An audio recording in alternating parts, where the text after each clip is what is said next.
Hello, hello, hello. We're starting the show. Welcome to Good Thinking Live. Welcome, good thinkers from around the world. Please let us know who you are and where you're from, because that's the fun of seeing all the good thinkers gather each Monday, well, almost every Monday, 9 a.m. Pacific time, right here on LinkedIn Learning and on YouTube Live, and then also 4 p.m. Greenwich Mean Time for those of you who are not on the Pacific coast of the United States.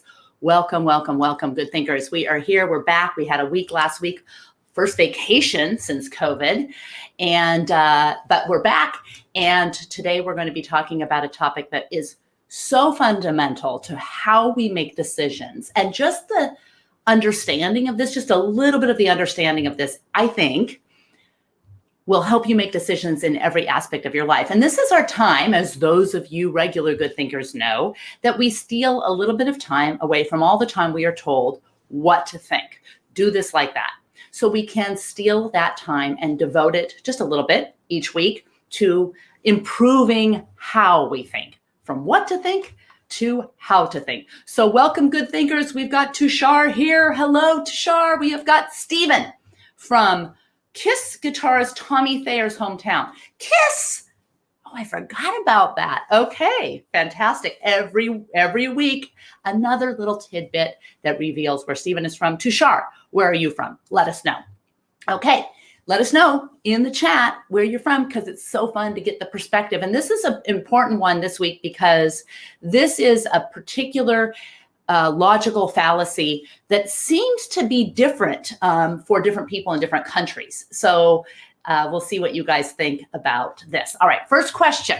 Rubber chickens to be given to those of you who answer and participate. All right. When you see someone behave in some way, maybe it's an unfavorable way, maybe someone cuts you off in traffic or bumps into you without saying, I'm sorry, at the grocery store, or shows up late to a meeting, do you find it easy to understand why they behave the way they do? So someone cuts you off in traffic, you might look at their car and say, oh, you're just in a fancy car. You think you're just a jerk. You think that you can cut in front of everyone, or it doesn't matter. Or maybe you see someone in a fast, speedy sports car and you think, oh, what a jerk. You think you don't care about safety. How hard do you think it is when you see someone, and this is like someone you don't know, how hard do you think it is for you to quickly ascertain or why they behave the way they behave? Is it easy or hard? So that's your first question.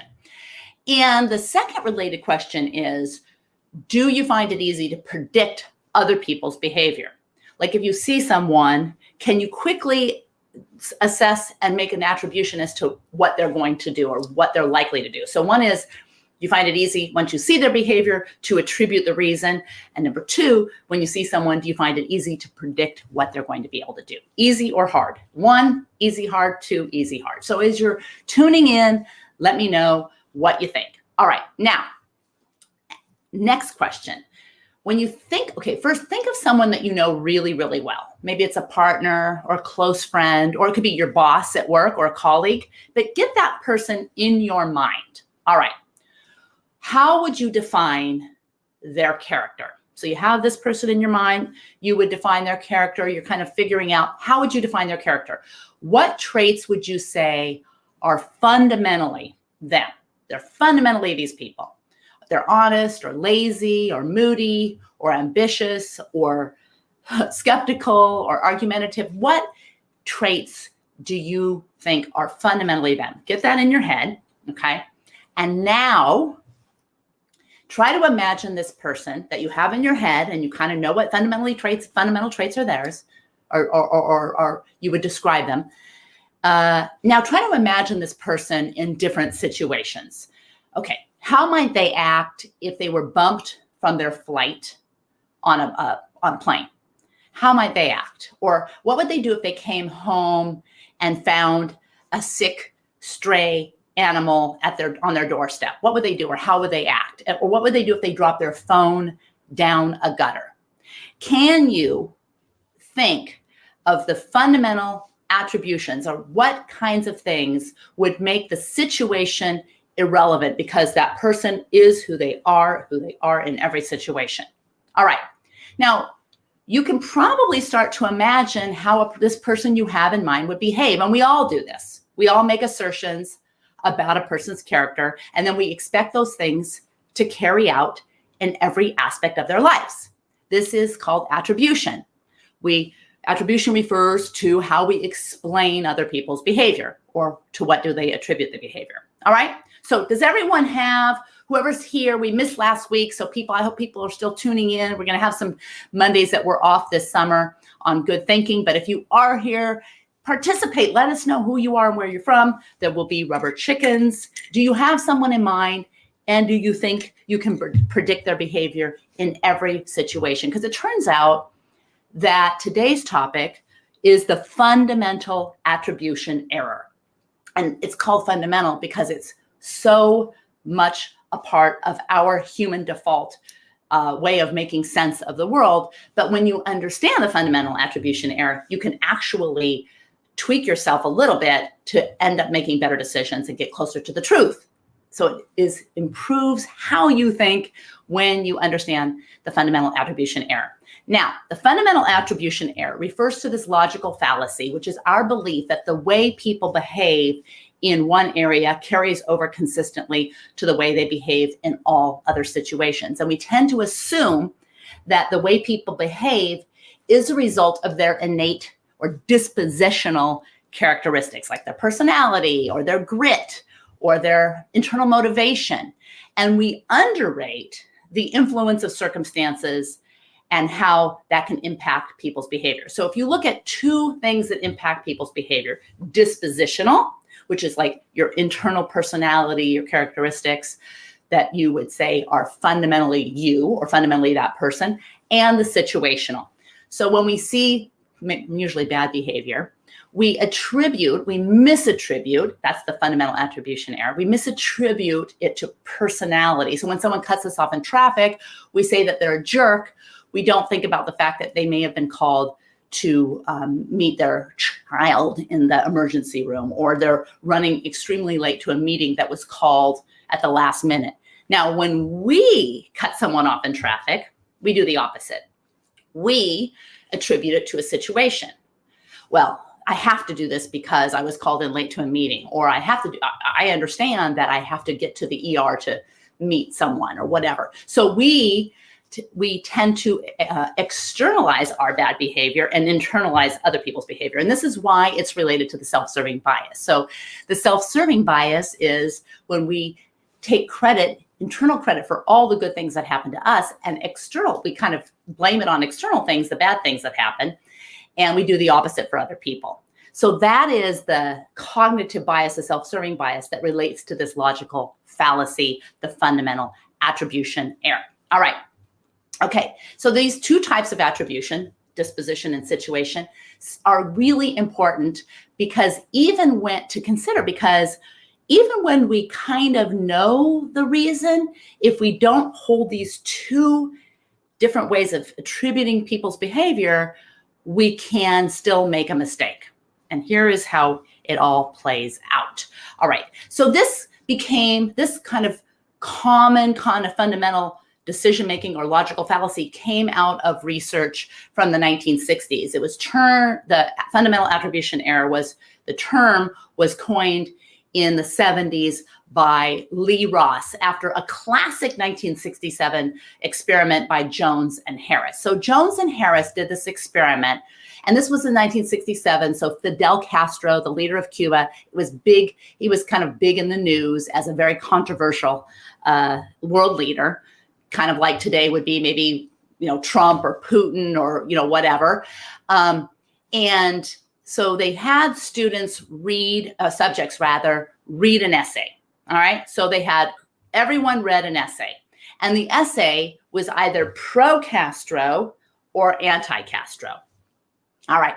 Now the subjects had to guess how truly pro or anti-Castro the author of the essay was. So they had no other information.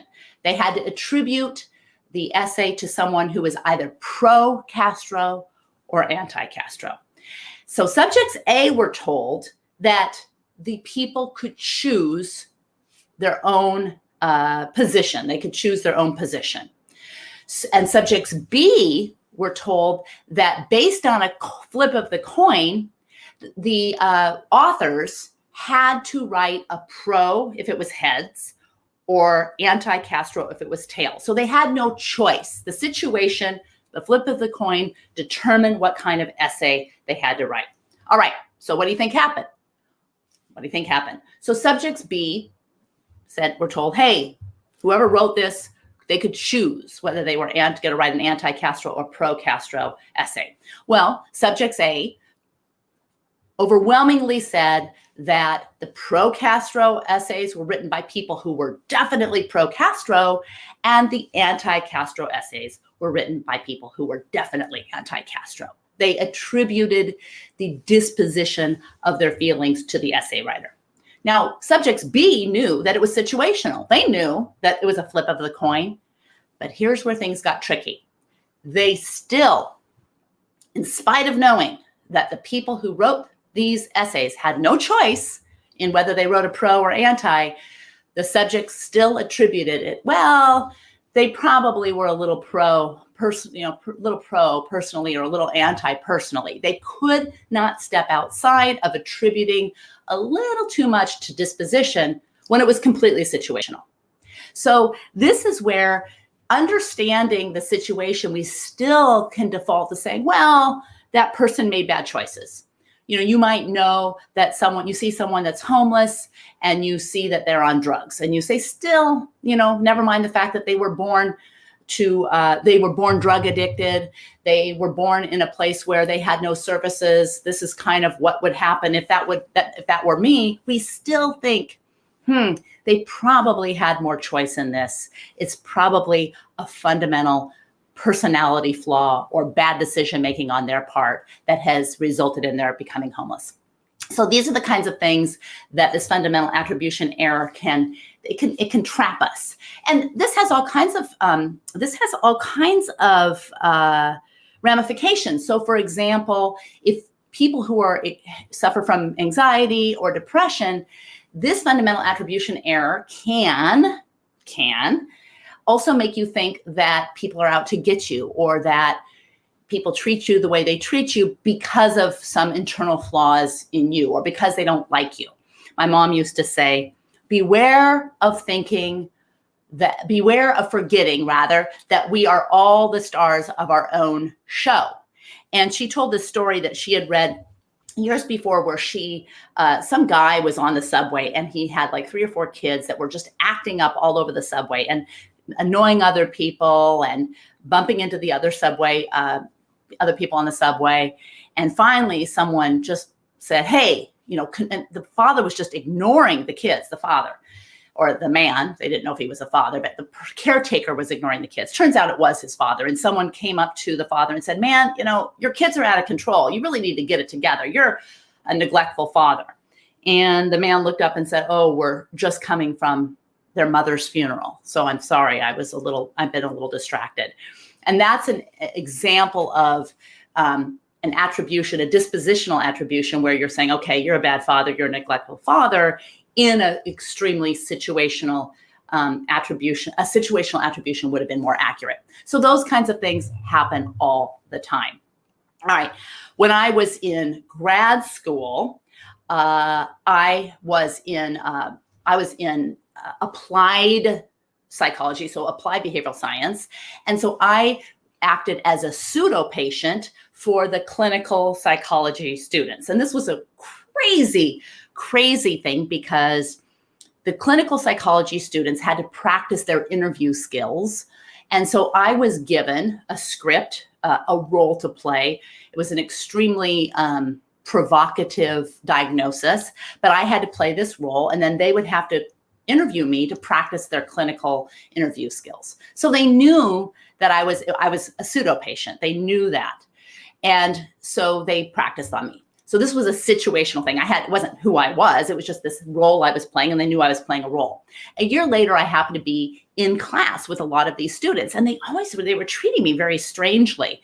And finally, one of the students admitted that even though they knew that I had been playing this pseudo patient last year, they couldn't get it out of their heads that it wasn't the situation of me playing this role. They couldn't get it out of their heads that that's who I was. Even though they completely knew, they kept shifting to this dispositional attribution when they knew it was a situational attribution. And just this awareness of this fundamental attribution error can help you weigh these two things. Am I attributing to disposition what I should be attributing to situation? And the interesting thing, how many of you are not from the US? Let me know where's our participation today? Let me know who you are and where you're from, because this will be helpful. And even if you're not joining us live, let us know in the chat, because we want to make sure that we get all of the good thinkers on the screen. All right. So turns out that this fundamental attribution error is stronger in the US than it is in some of these other countries. And studies have found that American children, as they grow old, tend to place a reliance upon disposition as an explanation of events observed. But, oh, we've got Samir from Mumbai, good, from India. And we've got James from Ireland, fantastic. All right, we've got Hussein. Finding an excuse is a positive behavior that avoids falling into a collision and may stop the behavior even temporarily, but in the event that the behavior may harm or limit the freedom of others. Yeah, and this has to do with intervening. And that's totally fine. That's a good point too. And here what we're talking about is really the quick attribution, like where we think we understand why people behave the way they behave. All right, so they compared these American children who tended to make this dispositional attribution to children in India. And it turns out that this fundamental attribution error is not as universal. They call it fundamental, but it wasn't as universal as they thought, because Hindu children of India base their explanations for people's behavior more on situations. And it turned out that these children were slightly more accurate in their attribution. So this is consistent with the theory that some countries like the US emphasize an individualistic self-concept.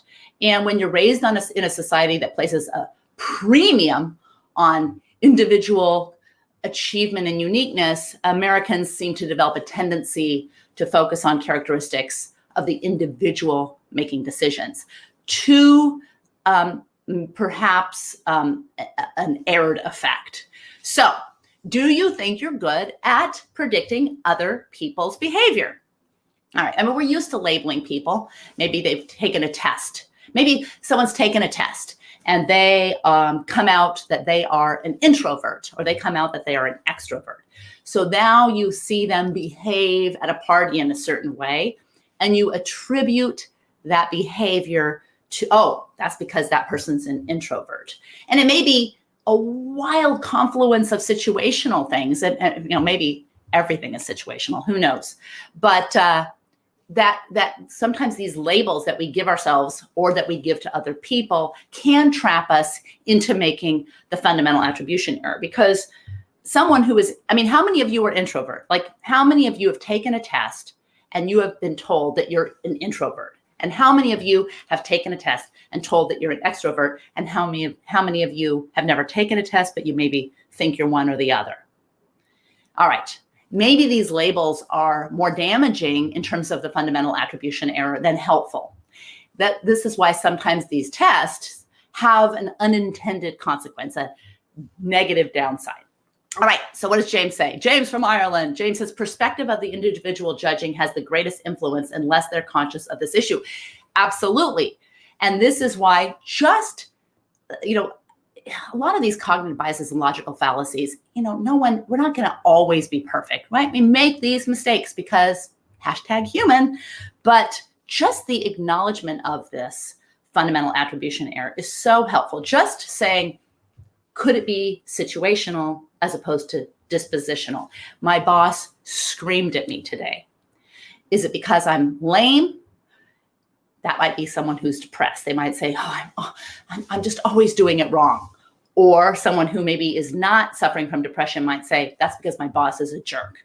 And those are two different dispositional. You put it on yourself, you put it on others, but maybe it's situational. Maybe the boss just got a call from her boss that just reamed her for something, or maybe she got a call from her husband that about a diagnosis. So these are kind of the things that we have to be aware of. People categorize because it makes it easier to classify how to behave in relation with people without investing in getting to know them. Absolutely. I mean, we can't necessarily get to know every single person, but if we are going to get closer to the truth, which is the goal of good thinking, then we have to prevent ourselves from settling too soon on knowing the truth before it's really, before we've done the work.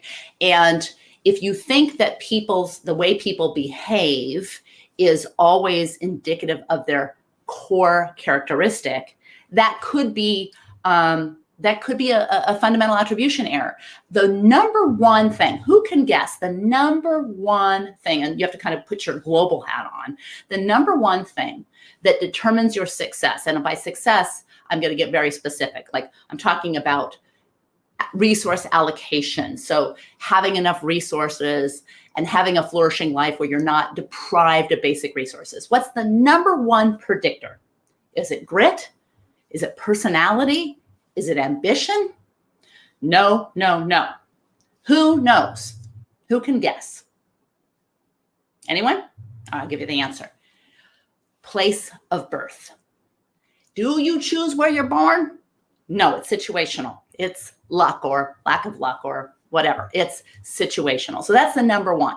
Now, some people, in spite of, have a bunch of situations and maybe some dispositional characteristics that can lead them to overcome what other people are stuck with. That is for sure. But, we don't even choose our genes. And no matter how hard I try, no matter how much grit I have, no matter how much effort and how much sacrifice, I will never be 7 feet tall. Okay? So that's situational. Where you're born. James, okay, James gets it. James gets the rubber chickens, the reigning rubber chickens. That's the highest level of rubber chickens. James got the right answer. Fantastic. Samir says labels are incorrect. In my opinion, life has taught me and I've got opportunities to prove that labeling others itself labels us. Absolutely. I mean, labels help, right? But they can also have unintended consequences. All right, let's get to it. We're wrapping up. So what we're going to do now is get to how some of the quick ways that we can help ourselves overcome attribution error. Okay, number one, we've kind of touched on awareness that it exists so you can check yourself. And that is just holding these two things in your hand. You see something, someone cuts you off in traffic, and you say, situational, dispositional. Now, maybe, I just don't like their car, or they cut me off 3 times. Screw it, they're jerks. But holding this that it could be situational will help us get closer to the truth. And here's my question, all right? When we are all sitting in the back seat of autonomous vehicles, and this actually happened to us in Las Vegas. My husband and I were in Las Vegas, and we were in an Uber, and we were cut off 2 times in traffic in a car. And we looked over, and there was no driver. So an autonomous vehicle cut us off twice. So we're looking at the car, and I'm like, that car, who? And I'm trying to look to see who's in there so I can place a dispositional attribution. Like I can say, oh, that must be a jerk, or maybe that's an old person, they don't know how to drive, or a young person and they're being stupid or whatever. And we looked over, and there's no driver in the car. All right. So we were at the Consumer Electronics Show, pre-COVID. All right. So what's going to happen when an autonomous vehicle cuts us off in traffic? Who are we going to blame? What's the disposition? Well, that's a red car. Red cars are jerks. I don't know. Just a fun thing, I think.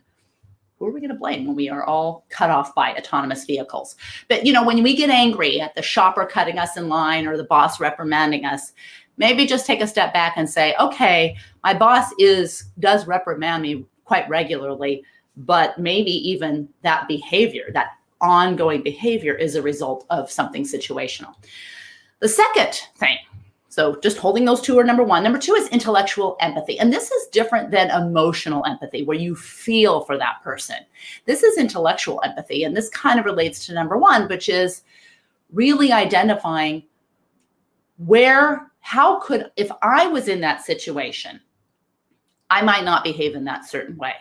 But what would have happened to me yesterday, the day before that could have led me to behave in the exact same way? So I'm not going to cut someone off in traffic right now because I'm not in a hurry. But when I have in the past, or even when you see someone, maybe you see someone on TV, like there's some police brutality, and you see someone of color being abused by the police, and you might think, well, does that person have a criminal background? Is that person being abused by the police or assaulted by the police or apprehended by the police, does that person have a criminal background?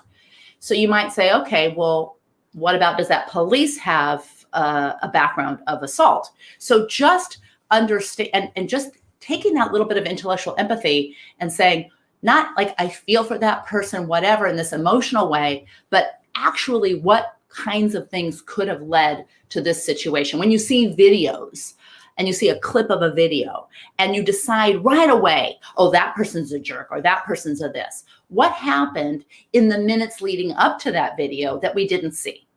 This is not emotional, but intellectual. What happens?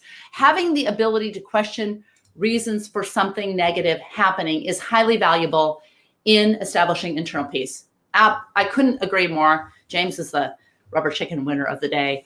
Yeah, I couldn't agree more. And also internal peace, but also getting closer to the truth. I mean, a search for getting closer to the truth is fundamental to good thinking. So absolutely. All right, so we've got this intellectual empathy. And so you think of the last time that you behaved in a way that was maybe suboptimal, and think of a situational reason, and then ask, could that be, give the benefit of the doubt? Like, giving the benefit of the doubt is getting the benefit of doubt.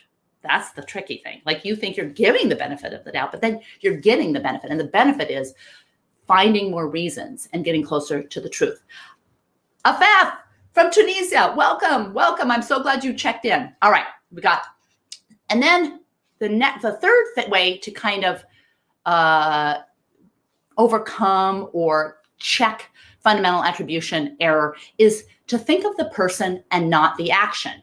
So these are all related, but the action was this person is lying homeless, and drunk or drug addicted on the street. And you think, well, the action is there's garbage all over. They don't care about their person, but you think of that person. What could have led to that? Not necessarily bad decisions, but what situations could have led to that? So, this is, if you know the person, you can actually make a list of 3 positive qualities that they also exhibit. So if your boss is a jerk to you, or a colleague comes in late to a meeting, or blows you off for a meeting, or someone you're supposed to be on Zoom and you're sitting on Zoom and you're waiting and they don't show up, and you're like, oh, this person is so disrespectful. They're just disrespectful. They don't care. They think they're more important than to show up on time to my Zoom meeting. Then you can think, if you know this person, think of 3 positive qualities that this person also exhibits. All right. And if you don't know the person, you know nothing about the person, you're actually wiser to default to attributing their behavior to a situation.